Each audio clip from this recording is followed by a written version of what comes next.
C'est à la fin du mois de juin que NGE Infranet, une filiale spécialisée dans la fibre du groupe NGE, inaugurait sa base logistique à Brignoles, dans le Var. Sur scène, extrait des discours d'accueil avec Mathilde Roux, directrice des projets chez NGE Infranet. Ces locaux ici vont être dédiés au projet du déploiement du FTTH et vont nous servir de base logistique. Donc ici, nous stockons et nous expédions le matériel utile au déploiement de la fibre. Donc vous avez quelques exemples derrière vous. Fabrice Barbeau, responsable QSE, logistique et fourniture, me fait découvrir l'organisation du site. On a deux zones, donc un lieu de stockage intérieur pour les pièces les plus sensibles et puis un stockage extérieur, notamment pour les tourets de fibres, les armoires, les socles, les pièces lourdes qui peuvent être stockées dehors. C'est aussi le lieu où chaque jour se retrouvent les hommes et les femmes avant le départ sur le chantier. D'ici partent 6 équipes qui vont tirer du câble, poser des armoires dans différentes communes du département. Pour Jean-Noël Devater, directeur général de NGE Infranet, le choix de cette implantation était logique au vu des enjeux.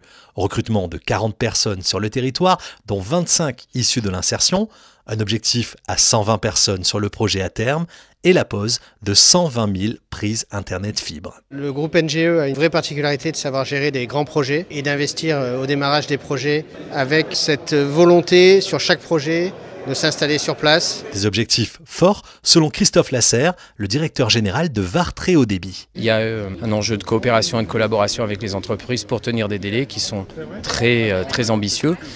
Au-delà des délais, il y a des zones, puisque comme vous le savez, on est une des rares DSP à avoir en France des engagements trimestriels par zone, ce qui rend les choses un peu compliquées. Francis Châtelain, président de NGE Infranet, est fier d'associer son entreprise à ce projet structurant. Il y a 4 ans, on s'est lancé dans la fibre, on ne savait pas bien ce que c'était, on y a cru. Aujourd'hui, on est 500 personnes, 4000 à travailler dans la fibre, on a 700 millions de carnets de commandes, 200 millions de chiffres d'affaires, 2 millions de prises à réaliser, c'est top quoi. C'est vraiment un beau challenge. Durant l'inauguration, un mini-atelier attire les visiteurs. Des techniciens de NGE Infranet font une démonstration de soudure de fibre optique.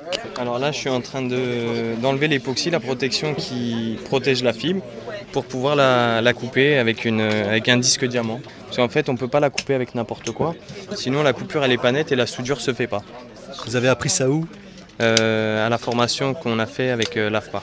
Un savoir-faire que remarque Laetitia Kilissi, vice-présidente du conseil départemental du Var et déléguée au développement numérique et nouvelles technologies. C'est une véritable opportunité d'abord de création d'emplois locaux, de formation, de plateaux de formation à ces nouveaux métiers et aussi d'insertion sociale. Parce qu'on a inclus 350 000 heures d'insertion pour les personnes qui sont un peu éloignées de l'emploi et de les permettre de les réintégrer et de leur donner une nouvelle chance sur ces nouveaux métiers. Didier Brémond, le maire de Brignoles et président de l'agglomération Provence Verte, est lui fier que sa commune accueille ce centre logistique et regroupe ses compétences technologiques. Moi je suis déjà heureux que nous ayons pu démarrer par ce territoire, mais en plus que la base logistique d'NGE soit à Brignoles, c'est un double bénéfice pour le maire que je suis et le président de l'agglomération. Bien évidemment, je suis très heureux.